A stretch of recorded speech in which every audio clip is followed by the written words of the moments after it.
फिर से स्वागत है आपका अपना यूट्यूब चैनल फिजिक्स टुडे में। मैं इंजीनियर बीके सिंह दरभंगा से। बच्चों, बहुत दिनों के बाद आपके सामने में एक छोटा सा खास इम्पोर्टेंट टॉपिक वापस से लेके आया हूँ। वो टॉपिक एक ऐसा टॉपिक है जो आप 11th की बात करें, चाहे आप 12th की बात करें या कॉम्पिटिटिव लेवल की बात करें, अगर आप ये चीज़ आप समझ जाते हैं तो कम से कम एक पोर्शन आपका स्ट्रॉन्ग हो जाता है। तो किसी भी चीज़ को कैसे हम तोड़ सकते हैं, उस तोड़ने का प्रोसेस है वेक्टर। और वेक्टर जो तोड़ने का प्रोसेस है उसको कहते हैं रिजॉल्व करना। उस रिजॉल्व करने को हम कह रहे हैं कि रिजोल्यूशन ऑफ वेक्टर। चलो वापस से अपने टॉपिक पे आ जाएं और आप ज़रा ध्यान से देखेंगे हमारा टॉपिक का नाम क्या हो जाएगा, रिजोल्यूशन। Resolution of vector. क्या नाम हो जाएगा, रिजोल्यूशन ऑफ वेक्टर। एग्जैक्टली में रिजोल्यूशन ऑफ वेक्टर जो होता है, कई किताब वाले इसके पीछे में जोड़ते हैं रेक्टेंगुलर। क्या जोड़ते हैं, रेक्टेंगुलर। और मुझे जहाँ तक लग रहा है कि आप लोग ये जानते हैं कि रेक्टेंगल का मीनिंग समझते हैं। कैसे समझते हैं वो देखिए, अगर कोई चीज़ ऐसे है, ऐसे है, ये एंगल थीटा है, तो ऑब्वियस है ये वाला जो 90 डिग्री बनेगा, इसी को तो हम लोग कहते हैं राइट एंगल ट्रायंगल। कि नहीं जानते हैं? जानते हैं। इसका मतलब हुआ, रेक्टेंगुलर का मतलब हुआ कि ऐसा ट्रायंगल जिसका एक एंगल 90 डिग्री हो, इसी को राइट एंगल कहेंगे। मतलब रिजोल्यूशन ऑफ वेक्टर वहाँ लगेगा जहाँ पर एक एंगल 90 डिग्री हो। Got it? समझ में आया? मैंने क्या कहा, रिजोल्यूशन ऑफ वेक्टर ऐसा ही कहीं पे नहीं लगा देंगे, वहाँ लगाएंगे जहाँ पर एक एंगल 90 डिग्री हो। क्लियर? चलो अब इसको मिटाते हैं और आगे देखते हैं। तो हमने क्या कहा, हेडिंग है रिजोल्यूशन ऑफ वेक्टर, लेकिन समझना क्या है आपको, रेक्टेंगुलर रिजोल्यूशन ऑफ वेक्टर। मतलब पढ़ तो हम यही रहे हैं रिजोल्यूशन ऑफ वेक्टर, लेकिन याद रखना है ये वहाँ काम करेगा जहाँ पर एंगल रेक्टेंगुलर हो, मतलब 90 डिग्री हो। आप इसको कैसे समझेंगे थियोरेटिकली? आप इसको ऐसे देखिए, मान लीजिए कि कोई इस तरह से एक्स एक्सिस है और ये मान लीजिए वाई एक्सिस है। ठीक है बच्चा? ओके। और मैंने माना कोई इंसान है जिसका नाम है ए, नाम से कोई होगा, एक्स वाई जेड जो भी हो, ए नाम का कोई इंसान है जो यहाँ से एंगल बना रहा है थीटा। क्या बना रहा है? थीटा। और मैंने क्या कहा कि रिजोल्यूशन वेक्टर वहाँ लगेगा जहाँ पे आप 90 डिग्री बनाओगे, तो आपको क्या करना पड़ेगा, मजबूरन एक परपेंडिकुलर ड्रॉ करना पड़ेगा ऑन द एक्स एक्सिस। उसका मैं नाम ले लेता हूँ थोड़ी देर के लिए, M, which is perpendicular to the O M. समझ में आ गई बात? ओ रख लिया, एम रख लिया, और यहाँ से एक परपेंडिकुलर इस एक्सिस पे भी खींच लेते हैं, मतलब वाई एक्सिस पे। ऐसा क्यों खींचा गया? क्योंकि अगर आप एक्स एक्सिस पे ड्रॉ करोगे तो वाई एक्सिस पे भी ड्रॉ होगा। ठीक है? तो हमने क्या किया कि ओ से लेकर के यहाँ तक जो पॉइंट है उसको तो नाम ही नहीं लिखा, तो मैं लिख लेता हूँ ओ से लेकर के एम, एम से लेकर के एन, और एन से लेकर के पी। क्लियर है? ठीक है भाई। अब हम क्या करेंगे, ये एक्स एक्सिस है, कौन सा एक्सिस है? एक्स एक्सिस है। एक्स एक्सिस के अलोंग ये जो ए नाम का बंदा है, आप ऐसे देखें, ये जो ए नाम का बंदा है, अगर वो घूमते घूमते घूमते घूमते इधर आ गया, एक्स एक्सिस के अलोंग आ गया, तो ये वाला जो डिस्टेंस होगा ये हो जाएगा ए और ये हो जाएगा एक्स।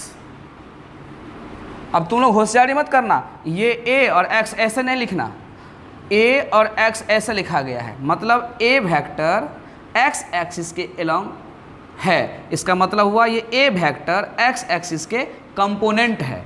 ए वेक्टर एक्स एक्सिस के कंपोनेंट ऐसे नहीं लिखा जाएगा, तो ये बात का थोड़ा ध्यान देना है। हमने क्या लिखा है, ए बड़ा सा और नीचे में छोटा सा लिखा है एक्स। ठीक उसी तरह अगर ये ए एक्स है तो ये वाला इसके पैरेलल है, तो जितना डिस्टेंस ओ से लेकर के एम उतना ही डिस्टेंस पी से लेकर के एन, ये भी हो सकता है। तो ये हमारा वैल्यू कितनी है सर, ए से लेकर के एक्स वेक्टर तक। क्लियर? तब जब ये डिस्टेंस इसके बराबर होगा तो ऑब्वियस सी बात है, ये भी ख्याल आएगा कि आपको सर ये डिस्टेंस तो इसके बराबर है, बिल्कुल बराबर है भाई। तो जब ये एक्सिस मैंने क्या कहा था, ए अगर इधर जा रहा है तो ए एक्स लिख दिया, उसी तरह ए अगर इधर जाएगा तो अब क्या लिखेंगे इसका नाम, बोलिए बोलिए बोलिए, ए वाई हो जाएगा। वेरी गुड, क्या नाम हो जाएगा इसका, ए वाई। अगर ये ए वाई हो गया तो ऑब्वियस सी बात है ये भी हमारा ओ ए वाई हो जाएगा। मतलब क्या हो जाएगा, यहाँ से यहाँ तक का डिस्टेंस हो जाएगा ए वेक्टर का वाई कंपोनेंट, दिस वन। ठीक, अगर हम यहाँ से देखेंगे, अगर इसको डायग्राम द्वारा देखेंगे तो कितना कॉम्प्लिकेटेड लग रहा है, लेकिन है नहीं, कुछ नहीं है ये। अगर आप ध्यान से देखेंगे तो इन ट्रायंगल की बात कर रहा हूँ, इन ट्रायंगल ओ, चलो ओ, एम, चलो एम, उसके बाद कर लेता हूँ एन, तो एन कर लिया। इसमें आप देखेंगे यहाँ से दो चीज़ निकाल रहा हूँ, एक निकाल रहा हूँ साइन थीटा और बगल में ही यहाँ पे लिखा दे रहा हूँ कॉस थीटा। ठीक है बच्चों, आप जरा गौर से देखेंगे, दोनों का दोनों कॉन्सेप्ट यही क्लियर होगा। पहले साइन थीटा लगाइए, तो साइन थीटा बराबर हम लोग लिखते हैं, यही होता है, साइन थीटा बराबर क्या होता है, पी बाई एच, अरे लंब बट्टा कर्ण। कॉस थीटा बराबर क्या होता है, बी बाई एच, जिसका नाम है आधार बट्टा कर्ण। जानते हो ना ये सब, ऐसा मान सकता हूँ कि 10th पास करके आप आए होंगे और ये सब जानते होंगे, ऐसा मेरा मानना है, पता नहीं हकीकत क्या है। चलो, अब मैंने क्या बात किया, इस P का मतलब परपेंडिकुलर लगा लीजिए, तो थीटा के सामने वाला क्या हो जाता है भाई, परपेंडिकुलर। उस परपेंडिकुलर का डिस्टेंस कितना है सर, तो सर A का Y है, ओके। और H जो है हाइपोटेनस है, और हाइपोटेनस देखो तो कितना है, ये वाला डिस्टेंस, यानी O से लेकर के N, उसकी वैल्यू कितनी है, देखो O से लेकर N तक की वैल्यू कितनी है, A वेक्टर, तो लगा लीजिए सर A वेक्टर, बोलिए हाँ या ना।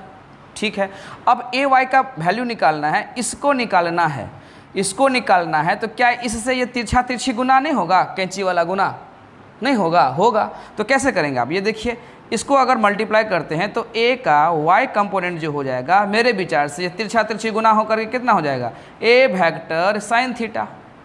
तो मुझे जहाँ तक लग रहा है तो ये है, बाकी आप लोग खुद करके देखिएगा, है ना। यहाँ तो क्लियर हो गई बात। चलिए कॉस थीटा पे चलता हूँ। कॉस थीटा का कह रहा है बेस बाय हाइपोटेनस, बेस कितना है इस बार आपका, ए का एक्स कंपोनेंट, तो ए का एक्स कंपोनेंट बाय हाइपोटेनस कितना हो रहा है, तो हाइपोटेनस कितना है इसका, वही सेम टू सेम ए, तो आप क्या कर लेते हैं यहाँ पे ए वेक्टर लगा देते हैं। समझ आ रही बात। ठीक उसी तरह से जिस तरह से ए वाई निकाले थे उसी तरह अब ए एक्स निकाल लेंगे। ए एक्स निकालेंगे तो तिरछा तिरछी गुना करेंगे तो कितनी वैल्यू आएगी, तो सर ये भी कोई पूछने वाली बात है, ए एक्स निकालेंगे तो ए का कॉस थीटा हो जाएगा। तो जनरली आप जरा गौर से देखेंगे तो हमारे पास क्या कॉन्सेप्ट बन के तैयार हो गया सर, कि अगर ध्यान से देखोगे, अगर ए नाम का बंदा, किस नाम का बंदा, ए नाम का बंदा अगर एक्स एक्सिस की ओर घूमते घूमते चलने लगे तो वो अपने साथ कॉस थीटा बनाएगा। फिर से सुनिए, ए नाम का बंदा एक्स एक्सिस की ओर चलते चलते चलने लगे तब वो ए नाम का बंदा कॉस थीटा बनाएगा, एक्स एक्सिस के अलोंग कॉस थीटा। वही बंदा जब ये वाई एक्सिस पे चढ़ना शुरू कर दे, वही बंदा यानी ए नाम का बंदा वाई एक्सिस के अलोंग चढ़ना शुरू कर दे, तो वही बंदा यानी ए साइन थीटा बनाएगा। समझ में आ गई बात। मैं इसको कवर अप कर देता हूँ, मैं फिर से रिपीट कर देता हूँ। क्या कह रहा हूँ कि ए नाम का बंदा अगर एक्स एक्सिस की ओर चलने लगे यानी ए एक्स, तो होगा ए कॉस थीटा। वही ए नाम का बंदा वाई एक्सिस की ओर चलने लगे तो हो जाएगा ए का वाई कंपोनेंट। वाई कंपोनेंट मतलब कि कोई भी वेक्टर ए नाम का बंदा अगर एक्स एक्सिस के अलोंग जाता है तो लगता है कॉस थीटा, वही बंदा वाई एक्सिस के अलोंग जाता है तो लगता है साइन थीटा। यही सीखा हमने। चलो, इसके थ्रू अगर आप चलोगे तो मुझे बताओ इसका आंसर क्या होगा। ये नाम का बंदा और इधर से बना रहा है थीटा, ए नाम का बंदा, तो बताओ इधर क्या कंपोनेंट लगेगा। तो हम जानते हैं ये वाला कंपोनेंट कैसा होगा, ए का वाई, और ये वाला कैसा होगा, तो सर ए का एक्स होगा ना। वीडियो को पॉज करो और ज़रा बताओ इसका आंसर क्या होगा। तो सर अभी आपने क्या बताया, इतना छोटा सा क्वेश्चन आपने बताया कि ए नाम का बंदा अगर वाई एक्सिस की ओर जाए तो ये भी पूछने वाली बात है, ए साइन थीटा, यही मैंने बताया था ना। ए नाम का बंदा अगर वाई एक्सिस के साथ चले तो साइन थीटा, वही ए नाम का बंदा हमारे पास एक्स एक्सिस के अलोंग चले तो क्या नाम हो जाएगा, ए साइन सॉरी एक्स के साथ हो जाएगा तो कॉस थीटा हो जाएगा। यही आना चाहिए। जैसे अभी मैंने थ्योरी पढ़ा तो आंसर है, ये आंसर आपका गलत है। तो इसके लिए क्या कॉन्सेप्ट सीखना है? आपको एक कॉन्सेप्ट बनाना है जो ये एक्स कंपोनेंट वाई कंपोनेंट से कुछ अलग है। क्या सीखना है कि अगर कोई बंदा मान लीजिए ए, जिसके साथ एंगल बना रहा है, मान लीजिए इसके साथ एंगल बना रहा है थीटा, तो ये अगर इधर जाएगा, ए अगर इधर जाएगा तो हो जाएगा ए कॉस थीटा। मतलब ये अगर ए जिसके साथ एंगल बनाएगा वो बनाएगा कॉस थीटा, और इसके परपेंडिकुलर, मतलब इसके परपेंडिकुलर, कॉस थीटा के परपेंडिकुलर, तो मेरे विचार से यही आ रहा है कॉस थीटा का परपेंडिकुलर, तो वो बनाएगा ए साइन थीटा। ये एक रूल हुआ, ये नियम हुआ, इसके अकॉर्डिंग चलें। तो दूसरा पॉइंट अब ऐसे समझे कि मान लीजिए कि सर एंगल बदल दिया हमने, ये एंगल ऐसा ना लेकर के ये वाला एंगल ले लिया थीटा, ठीक। तो आपने सिखाया, क्या सिखाया यहाँ, क्या सिखाया कि ए नाम का इंसान जिसके साथ बने कॉस थीटा, बिल्कुल सर, तो ए कॉस थीटा, और ए कॉस थीटा का 90 डिग्री, ए कॉस थीटा का 90 डिग्री, क्या यही बन रहा है? देखो ए का यही बन रहा है 90 डिग्री, दिस वन, तो ये क्या हो जाएगा ए साइन थीटा। समझ में आएगा ये बात? तो यहाँ पे क्या होगा, एक्स कंपोनेंट और वाई कंपोनेंट की ऐसी तैसी हो जाएगी। इसीलिए आप एक्स कंपोनेंट और वाई कंपोनेंट को दिमाग में ख्याल नहीं रखिएगा। आप क्या सोचिएगा कि जो भी चीज़ जिसके साथ एंगल बनाए वो हमारा कॉस थीटा बनेगा और उसके 90 डिग्री पे साइन थीटा बनेगा। क्लियर है? ठीक है। अब यही चीज़, यही थ्योरी यहाँ पे लगाएं। तो मैंने क्या सिखाया, ए नाम का बंदा है जिसके साथ एंगल बना रहा है, तो क्या बनेगा कॉस थीटा, तो यहाँ पे क्या बन जाएगा बच्चों, ए कॉस थीटा। क्लियर हो गया? अब ये सोचिए, यही ए नाम का बंदा अगर इसके साथ बनाएगा, तो मैंने क्या सिखाया, ये अगर कॉस थीटा बन रहा है तो इसका 90 डिग्री किधर बनेगा, इधर बनेगा। तो इधर क्या बनना चाहिए, तो कॉस थीटा का 90 डिग्री किधर, इधर, तो क्या नाम हो जाएगा, ए साइन थीटा। ये आपका करेक्ट आंसर हुआ। अगर आप वाई एक्सिस और एक्स एक्सिस पकड़ेंगे तो फिर ये थ्योरी समझ में नहीं आएगा। तो मेरी बात समझ में आई आप लोगों को? हमने क्या बताया कि अगर कोई वेक्टर है, उसको अगर जिसके साथ आप जोड़ेंगे उसी के साथ आप कॉस थीटा लगाएंगे और उसके परपेंडिकुलर पर आप साइन थीटा ड्रॉ कर देंगे। क्लियर?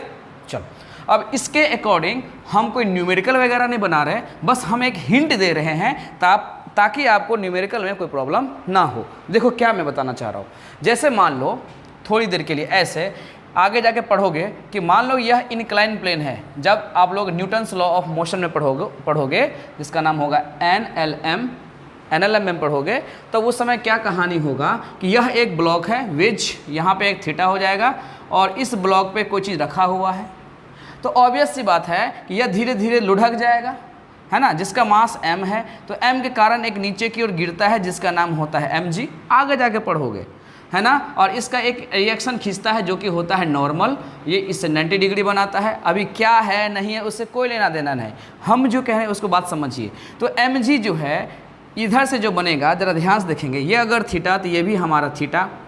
फिलहाल आप ऐसे सोचें कि मैंने क्या बताया कि अगर mg है तो mg का जिधर से एंगल बने तो उधर से क्या बनेगा, cos थीटा बनेगा। किसका cos थीटा बनेगा, तो mg का cos थीटा बनेगा। तो इसका नाम क्या हो जाएगा, mg का cos थीटा। क्लियर हो गया बच्चों? और मैंने समझाया था कि cos थीटा के 90 डिग्री पे sin थीटा बनेगा। क्या बोला था, cos थीटा के 90 डिग्री पे हमारा साइन थीटा बनेगा। तो साइन थीटा तो बना दिया, लेकिन किसका बनेगा, तो ये बना है mg का cos थीटा, तो ये बनेगा mg का साइन थीटा। मैंने इसलिए सिखाया है, इसी चीज़ को कहते हैं बच्चों रिजॉल्व करना, मतलब वेक्टर को तोड़ना। अगर आप प्रैक्टिकली आप देखें तो एक वेक्टर है, ज़रा ध्यान से देखेंगे, ये एक फोर्स है जिसका नाम F है, इसका ये वाला कंपोनेंट थीटा। तो F अगर इधर जाएगा तो इसका नाम होगा F का x, तो ये हो जाएगा आपका F cos थीटा। आप समझ पा रहे हैं? और दूसरा जो होगा इसका ये वाला कंपोनेंट जिसका नाम होगा Fy, तो ये क्या करेंगे, cos थीटा के 90 पे क्या बनेगा, साइन थीटा बनेगा। तो ये हो जाएगा F साइन थीटा। क्या मेरी बात क्लियर है? तो ये कितना हो गया, तो इसको लिखा जाता है F नेट से। क्या लिखा जाएगा, F नेट से। ये वैल्यू हो जाएगी सर जी Fx और प्लस में सर जी Fy। थोड़ा थोड़ा पिक्चर क्लियर हुआ? मतलब यार यही F है जो एक बार x के एलॉन्ग टूट गया है और यही F है जो एक बार y एक्सिस के एलॉन्ग टूट गया है। हाँ, अगर ज़्यादा डिटेल में जाना हो तो आप भी समझदार हो, हमने पहले भी सिखा रखा है कि अगर ये x एक्सिस है, ये y एक्सिस है और ये z एक्सिस है, उसके साथ एक यूनिट वेक्टर लगता है बच्चों। तो यूनिट वेक्टर जो लगता है तो एक्स के अलोंग कौन सा यूनिट वेक्टर लगता है सर आई, वाई के अलोंग सर जे, और जेड के अलोंग क्या लगता है तो के, ये यूनिट वेक्टर लगता है। और यूनिट वेक्टर की यूनिटी कितनी होती है 1। ये क्या शो करता है डायरेक्शन। मतलब ये अगर ये मैं बता दूं एक्स के साथ इसको तोड़ दें इन वेक्टर फॉर्म, इन वेक्टर फॉर्म, तब आप क्या कह सकते हो, तो कहना बहुत आसान हो जाएगा कि सर एफ नेट की जो वैल्यू है वो हो जाएगा एफ का एक्स और आई में यूनिट वेक्टर प्लस में ध्यान से देखते रहेंगे एफ का वाई और इसमें यूनिट वेक्टर जे। ठीक है, अब इसका रिजल्टेंट निकालोगे तो आप निकालोगे मॉड, और मॉड निकालने के बाद जो वैल्यू होती है वो होता है रूट अंडर में एफ एक्स का स्क्वायर प्लस में एफ का वाई स्क्वायर। ये पूरा कहानी का मतलब दिया, समझ में आई बात।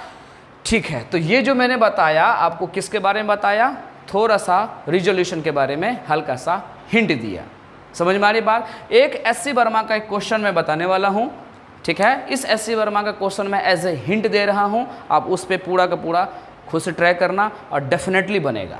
ठीक है, चलो चलो बच्चों स्टार्ट करते हैं। एससी वर्मा का क्वेश्चन बनाने से पहले एक छोटा सा टॉपिक मैं क्लियर कर दूं जो जनरली बच्चों को डाउट होता है। एक प्रॉब्लम होता है क्या कि एंगल निकालना, उस एंगल में ऐसे बातें होती है कि अगर ये एंगल 37 डिग्री है ना, अगर ये 37 डिग्री है तो तुमसे पूछा जाता है बता दो कि साइन 37 की वैल्यू कितनी होगी, या तुम्हारे पास कॉस 37 की वैल्यू कितनी होगी, या ये दोनों हो जाए तो टेन 37 की डिग्री कितनी होगी। समझ पा रहे हैं आप, इसका मतलब यही हो रहा है। क्लियर है, मतलब साइन 37 की वैल्यू कितनी होगी, कॉस 37 की वैल्यू कितनी होगी और टेन 37 की वैल्यू कितनी होगी। सारा चीज़ का जवाब तुम्हें मिल जाएगा। वीडियो को पूरा क्लियर तरीके से देखना और समझना।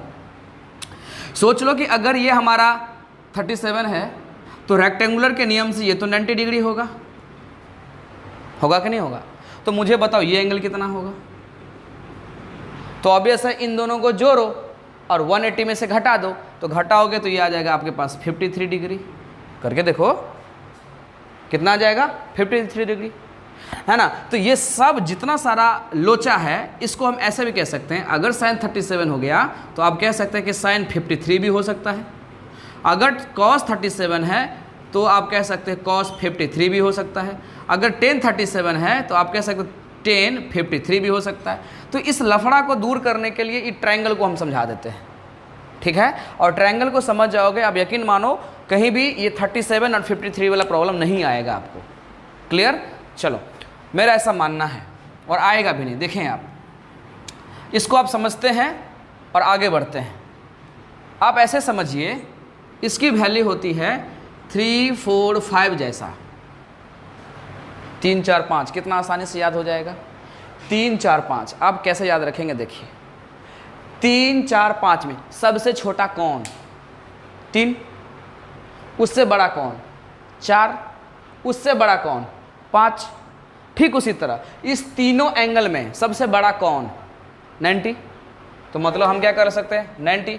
उसके बाद कौन 53, उसके बाद हम क्या लिख सकते हैं आपको 53 53 डिग्री। उसके बाद कौन 37 37 डिग्री। ऐसे तो याद हो गया आपको। अब इसको जब हम पिक्चोरियल द्वारा समझाएंगे तो आप ऐसे समझेंगे, यहाँ से 2 डायग्राम बनाएंगे। जैसे मैं कैसे देखो, ये डायग्राम मैंने बना लिया, एक बना लिया 37 का सर, ओके, और एक बना लिया यहीं पे आपके सामने है सर 53 का।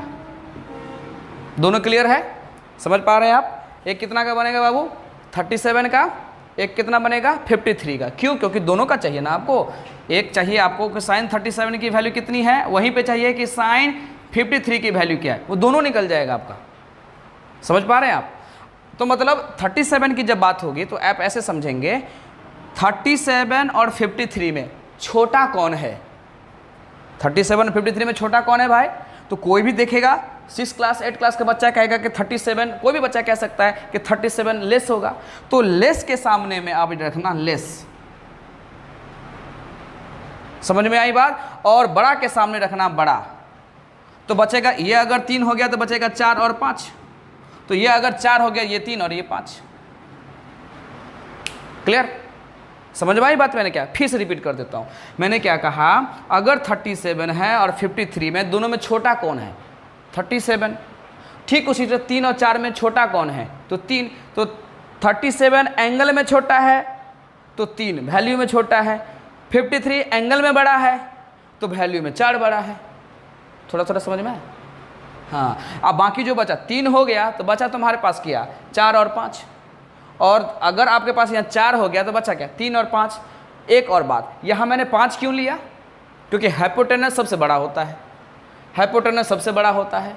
अंतर किस किस का होगा? तो अंतर होगा बेस का और परपेंडिकुलर का। अंतर किसका होगा? बेस का, परपेंडिकुलर का। लगा लो अब यहाँ से 37 का, ऑटोमेटिक निकल जाएगा। तो अब क्या करेंगे कि साइन 37 की वैल्यू निकाल दें तो क्या होगा? P/H, परपेंडिकुलर कितना है? 3 और H कितनी है? 5। 3/5 37 का। ठीक है। अगर यहाँ कॉस लगाएंगे तो सॉरी साइन ही लगाएंगे, यहाँ पर भी साइन लगाएंगे तो साइन कितना? 53 आ रहा है तो 53 का क्या होगा? परपेंडिकुलर 4 और यहाँ पे कितना है? बाय 5। समझ में आ रही बात? तो ये बन के तैयार हो जाएगा आपका किसी भी चीज़ का वैल्यू। साइन थीटा निकालो, कॉस थीटा निकालो, टेन थीटा निकालो, सब का आप निकाल सकते हो। क्लियर है? ओके।